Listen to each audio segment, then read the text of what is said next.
Madam గారు, ఈ రాష్ట్రానికి సంబంధించిన బడ్జెట్ ఇవాళ అనౌన్స్మెంట్ చేశారు ఆర్థిక శాఖ మినిస్టర్ గారు. 3,22,000 కోట్లు అనౌన్స్ చేశారు. దాన్ని ఎలా చూస్తారు మీరు ఒక మహిళగా?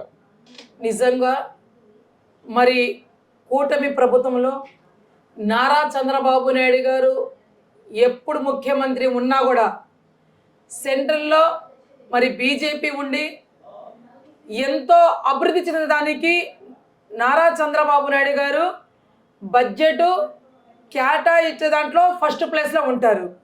గత ప్రభుత్వంలో అమరావతికి శంకుస్థాపన చేసి బిల్డింగ్లు కట్టి ఎక్కడెక్కడ అపార్ట్మెంట్స్ అన్నీ కట్టేసి దురదృష్టం శాతం మేము ఓడిపోయాము. దాని తర్వాత సైకో ముఖ్యమంత్రి ఆనాడు 420 జగన్మోహన్ రెడ్డి వచ్చి దాంట్లో మొక్కలు మొలిపించాడు. అంటే ప్రజలు ఉండకూడదు, అది ఒక ఖబరస్థాన్ లాగా పెట్టేశాడు, ఒక శ్మశానం లాగా తయారు చేశాడు అనమాట. ఆ శ్మశానం ఏంటంటే ఓన్లీ ముళ్ళకంపలాగా చేశాడు. ఈరోజు వీళ్ళు మాట్లాడుతున్నారు వైసీపీ వాళ్ళు ప్రభుత్వం మాట్లాడడానికి వీళ్ళకి అర్హత ఎక్కడ ఉందని అడుగుతున్నాను. ఇంత బడ్జెట్ అంటే అప్పుల రాజధాని కడతారని అడుగుతున్నారు. ఎస్, అప్పుల రాజధాని అయినా కడతానికి సిద్ధమయ్యామంటే ఇవాళ ఆంధ్ర రాష్ట్రంలో యువత బాగుపడాలా, యువత ఎక్కడో పోయి మన బిడ్డలు ఎక్కడో ఉద్యోగాలు చేసుకుంటున్నారు. అదేంటో మన బిడ్డల ఉద్యోగాలు ఇక్కడ లక్షల ఉద్యోగాలు మన అమరావతి ఉంటే మన బిడ్డలకి ఇక్కడే చదివించుకొని ఇక్కడే ఉద్యోగాలు చేయడానికి అవకాశం ఉండదా లేదా? నీ పుణ్యమే అంట. నువ్వు నాశనమైన ప్రభుత్వం ఆనాడు 2019లో తెప్పించుకొని మా బిడ్డలకి తల్లికి దూరం అయిపోయి ఉన్నాము. ఎందుకంటే ఇలా 20,000 30,000 జీతానికి ఎక్కడో పిల్లడు పోయి చెన్నైలో ఉద్యోగం చేస్తున్నాడు. వాడు తింటానికి కూడా వాడికే సరిపోవట్లేదు. ఎక్కడో పోయి బెంగళూరులో ఉంటున్నారు, ఎక్కడో ఢిల్లీలో ఉద్యోగాలు చేసుకుంటున్నారు. ఇలా సాఫ్ట్వేర్ ఉద్యోగం పెరగాలంటే, టెక్నాలజీ పెరగాలంటే నారా చంద్రబాబు నాయుడు గారే దానికి అర్హుడు.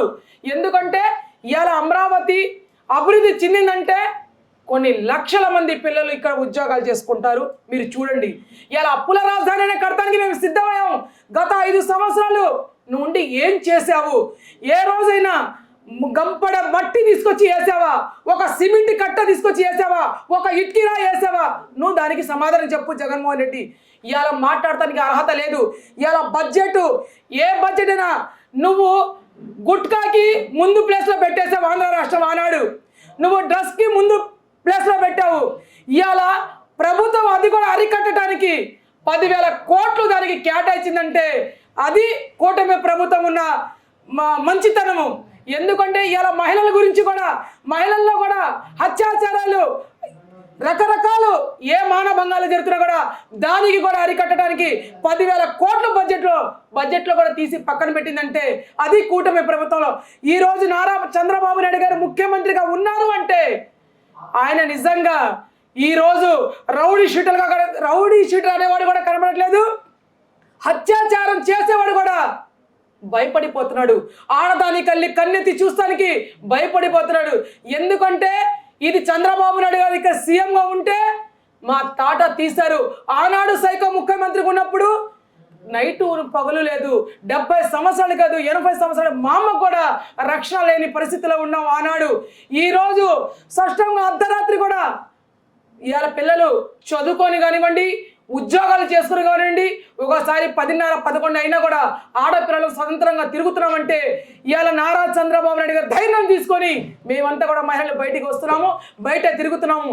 బయటికి రావడానికి భయపడే వాళ్ళు అన్నాడు. కానీ ఇక్కడ వైసీపీ నాయకులు అంటున్నారు అంకిల్ గారెడ్డి చంద్రబాబు నాయుడు అంకిల్ గారెడ్డి చెప్తే దీంట్లో ఏం లేదు, ఏ సంక్షేమ పథకాలు ఇవ్వడానికి కూడా బడ్జెట్ కేటాయింపులు తగ్గించారు.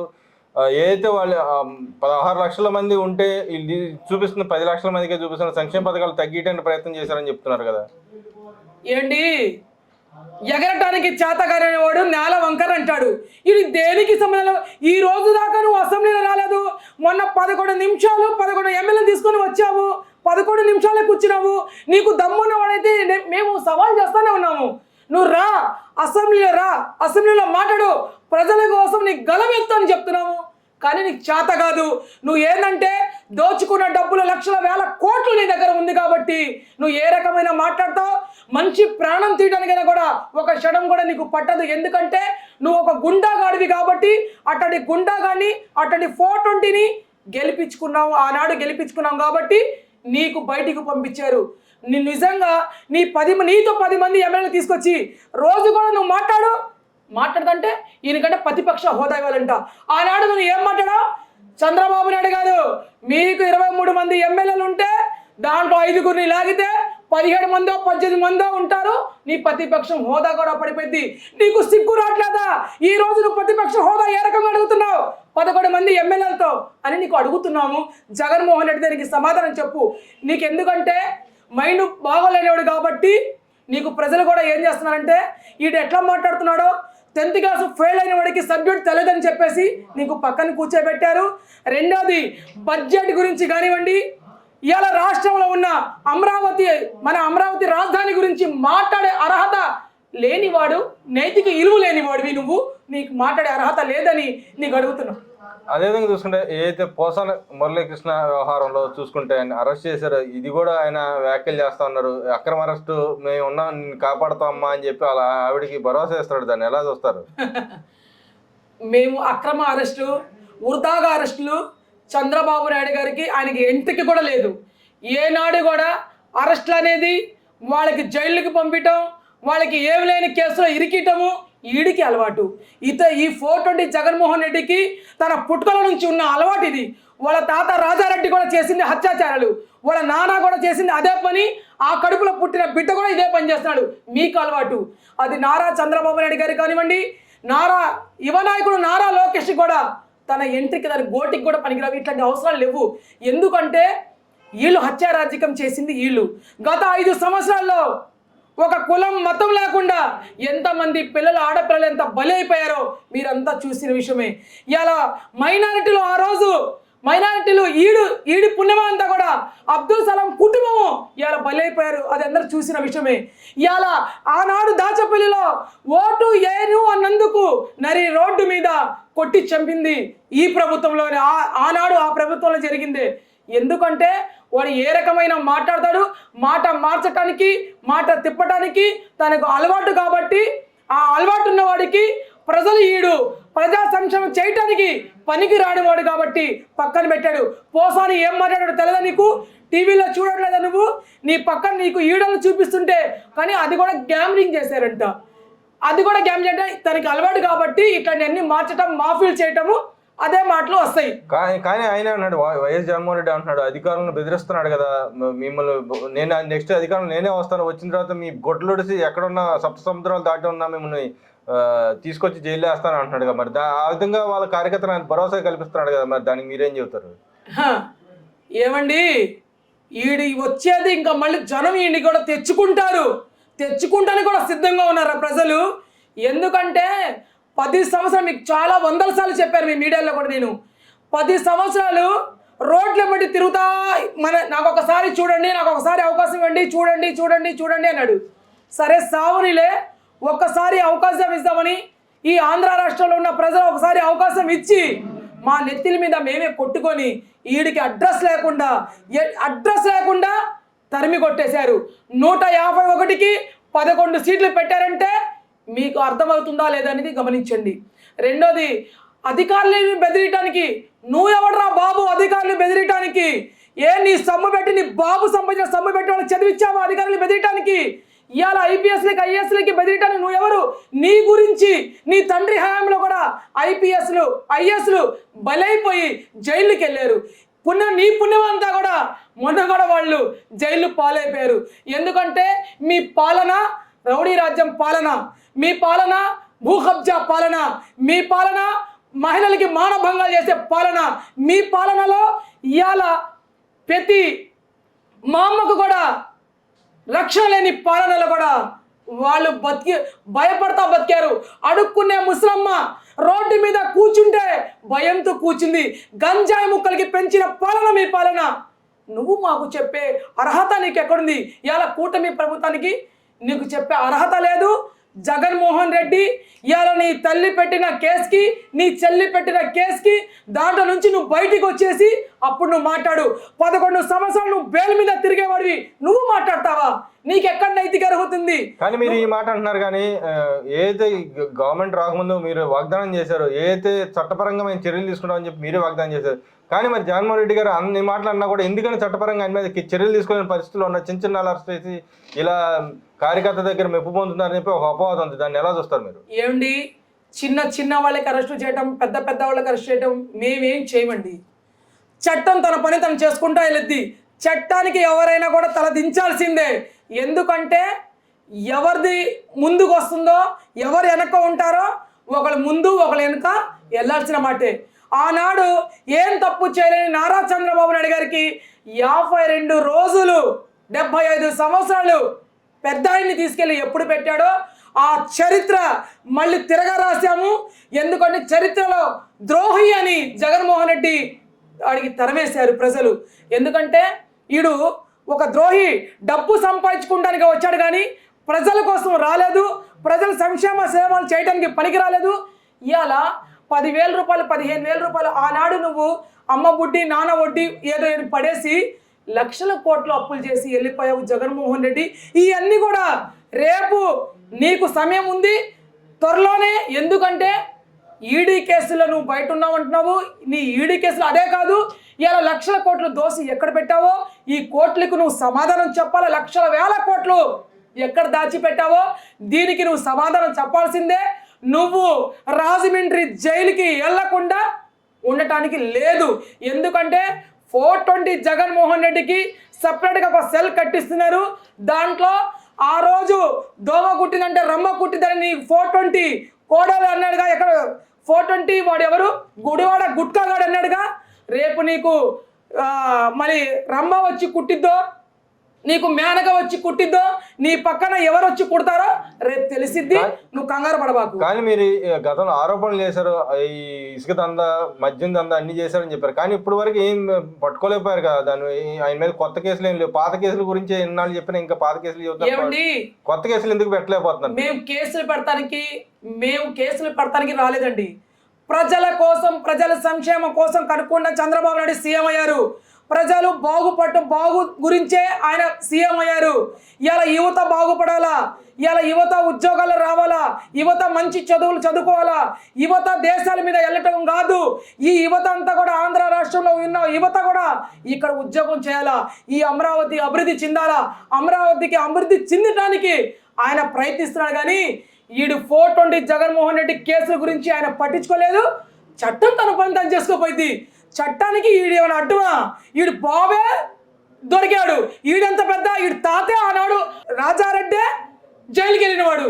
ఈడెంత పెద్ద బెచ్చగాడు ఈడు. అందుకనే చట్టానికి ఈడు పెద్ద అతిథుడు కాదు. ఈడు బాబు సీఎంగా ఉన్నప్పుడైనా సరే ఈడు చేసిన పనులు, ఆనాడు బాబు చచ్చిపోయినప్పుడే సీఎం సీటు కావాలని కోరుకున్న 420 గాడీడు. అందుకనే ఇవాళ తల్లికి చెల్లికి రోడ్డు మీద పెట్టాడు. ఆస్తుల కోసము తల్లి కూడా చంపడానికి సిద్ధమయ్యాడు, చెల్లిని కూడా చంపడానికి సిద్ధమయ్యాడు. అట్లాంటి దుర్మార్గుడు. ఆ దుర్మార్గుడు గురించి ఆంధ్ర రాష్ట్రం లేకుండా ఎక్కడో ఏ రాష్ట్రంలో ఉంటున్నాడు, అక్కడ ఉండనివ్వండి. అదే చూసుకుంటే ఏదైతే లోకేష్ గారు నాకు ఒక వ్యాఖ్య చేశారు, ఏదైతే నేను ఇన్నాళ్ళు రాముడిగా ఉన్నాను, మా నాన్న అరెస్ట్ చేసిన నేను కృష్ణుడిగా మారాను, ఎవరైతే తప్పులు చేశారో వాళ్ళు ఎవరిని ఉపేక్షించని చెప్పి అన్నారు. దాన్ని ఎలా చూస్తారు మీరు? 100% అండి, 100%. ఎందుకంటే చంద్రబాబు నాయుడు గారు అభివృద్ధి చెందారు. ఆయనకి కేసులు గీసులు అట్లాంటివి ఉండవు.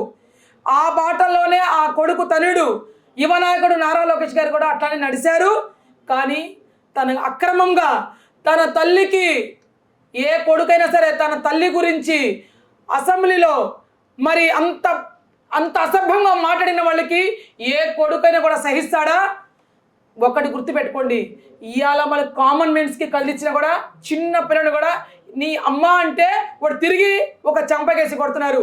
కానీ చంద్రబాబు నాయుడు గారు దాని మీద ఊరుకున్నారేమో కానీ ఆ మాటకి యువ నాయకుడు నారా లోకేష్ గారు సహించరు. కానీ ఎవరు భర్తమైనా కూడా పడటానికి సిద్ధంగా ఉన్నారు. చట్టం తన పని తను చేసుకుంటూ వెళ్ళిపోతూ ఉంటుంది. ఈ రెడ్ బుక్లో ఎంతమంది ఆ రెడ్ బుక్లో ఉన్నారో ఆ రెడ్ బుక్ నుంచి ఒకళ్ళు ముందు వెళ్తున్నారు, ఒకళ్ళు వెనక్కి వెళ్తూ ఉంటారు. అది చూస్తూ ఉండండి. ఎందుకంటే కోర్టు న్యాయస్థానాన్ని కూడా కోర్టుకు కూడా ఎక్కిరిచ్చారు. వీళ్ళు చదువు ఉన్నవాళ్ళ, వీళ్ళు చదువుకున్న సంస్కారం ఉన్నవాళ్ళ? ఆనాడు వీళ్ళు మినిస్టర్లుగా చేసిన వాళ్ళు, మాజీ మినిస్టర్లుగా చేసిన వాళ్ళు, మాజీ ఎంపీలుగా చేసిన వాళ్ళు, మాజీ ఎమ్మెల్యేలుగా చేసిన వాళ్ళు, వాళ్ళకి సంస్కారం ఉందా? ఎంపీకి గెలిపించి ఆనాడు ఒకరు పంపిస్తే వీళ్ళు అసలు అసభ్యం మాటలు మేము మాట్లాడలేము. అందుకనే వీళ్ళ భర్తం పడటానికి యువ నాయకుడు నారా లోకేష్ గారు సిద్ధంగానే ఉన్నారు. తన తల్లి మీద వచ్చిన ఆరోపణలకి ఆయన సహించడు. అదే ఆయన అంటే 100 తప్పులు చేసేదాకా వెయిట్ చేస్తారు, లేకపోతే ఈ లోపలే ఎవరికాళ్ళు జైలుకి పోవడానికి ఖాయమే అంటారు? ఏంటి వీళ్ళు చేసిన పనులు, వీళ్ళు చేసిన అసభ్యం పనులు, వీళ్ళు ఏమేం చేశారో మాఫీలు, వీళ్ళు దందాలు ఏం చేశారో అవన్నీ కూడా తీసి ప్రజల ముందు పెడుతున్నాము. ప్రజలు దానికి ఏ సమాధానం చెప్తారో ఆనాడు చెప్పారు కాబట్టే వీళ్ళు పక్కన కూర్చోబెట్టారు. ప్రజలు వీళ్ళు చేసిన పని ఆ దళిద్ర పనులన్నీ చూశారు కాబట్టే 151కి 11 పెట్టారు. అంటే అర్థం చేసుకోండి, ఈ 11 కూడా కాపాడుకోవడానికి తను వదిలేసి 10 మంది కూడా కాపాడుకోవడానికి జగన్మోహన్ రెడ్డి తల తోక వస్తుంది. ఎందుకంటే ఒక కార్యకర్త ఉన్నట్టు దీని పక్కన. రెండోది ఏంటంటే ఆనాడు కూడా సోషల్ మీడియాలో అసభ్యంగా మహిళల మీద రకరకాలుగా మాట్లాడిపించాడు. ఇలా ఆనాడు గతంలో మా హోమ్ మినిస్టర్ అనితా గారి మీద కూడా ఎన్నో రకాలుగా 10 రూపాయలు పేటీఎం బ్యాచ్తో పెట్టించాడు. ఆనాడు మరి భువనేశ్వరమ్మ ఏ రాని కూడా బయటికి వచ్చి ఉండదు, తన మీద కూడా అసభ్యంగా పెట్టించారు. మరి యువ నాయకుడు నారా లోకేష్ గారి బ్రాహ్మణి కూడా ఎప్పుడు తను బయటకు వచ్చారు కదా, అట్లాంటి అమ్మాయిని కూడా 10 రూపాయల పేటీఎం బ్యాచ్లతో పెట్టించారు. ఈ అందరూ కూడా బయటకు వచ్చింది కాబట్టి చిన్న చేపలంతా కూడా పట్టుకున్నాం కాబట్టి ఆ చిన్న చేపలు ఒకటే అన్నారు, ఇట్లాంటి వాళ్ళు మాటలు వింటే మా జీవితాలు పాడైపోతాయి, మా జీవితాలు సర్వనాశనం అయిపోతాయని వాళ్ళు సమాధానం ఇచ్చారు. మరి పెద్ద చేపలు ఎప్పుడు అంటారు? పెద్ద చేపలు సొర చేపలు పడతానే ఉన్నారు కండి. పెద్ద చేపలు ఒకటి వస్తూ ఉంటుంది. రెడ్ బుక్లో ఒక్కొక్క చేప పేరు ఉంటుంది. ఆ ఓపెన్ చేస్తూ ఉంటారు, ఆ బుక్స్ తీస్తూ ఉంటే ఆ బుక్లో పేజీలు మారుస్తూ ఉంటే వాళ్ళు బయటకు వస్తూ ఉంటారు. కంగారు పడబాకండి. మరి తిమింగలాల పరిస్థితి ఏంటండి? ఏంటి తిమింగలాల పరిస్థితి ఏంటంటారు? పెద్ద చేపలు ఓకే, మరి తిమింగలాలు వాళ్ళే ఉందండి. వాళ్ళ పిల్లలు 10 రూపాయల కోసం కకృతి పడ్డారు. ఈ జగన్మోహన్ రెడ్డి లక్షల కోట్లు తిన్నవాడు వాడుకు పట్టుకోవాలా? వీళ్ళేముంది, వాళ్ళు ఒకటే చెప్తున్నారు, జగన్మోహన్ రెడ్డి చెప్తే మేము చేసాము, జగన్మోహన్ రెడ్డి భార్య భారతిరెడ్డి చెప్తే మేము చేసాము, గుడివాడ గుట్కాగాడు చెప్తే మేము చేసాము, మరి గన్నవరం వంశీ చెప్తే మేము చేసాము. వాళ్ళు ఎవరెవరి పేర్లు ఏమేమి చెప్తున్నారో వాళ్ళ దగ్గర ప్రూఫ్స్ ఉన్నాయి. అన్ని ప్రూఫ్లతో సహానే చేస్తారు తప్ప ప్రూఫ్స్ లేకుండా ఏ పని కూడా చేయరు. కూటమి ప్రభుత్వం దానికి సిద్ధమై ఉన్నది. దాని మీద కరెక్ట్గా అదే రెడ్ బుక్ నడిపిస్తుంది. అంతవరకే.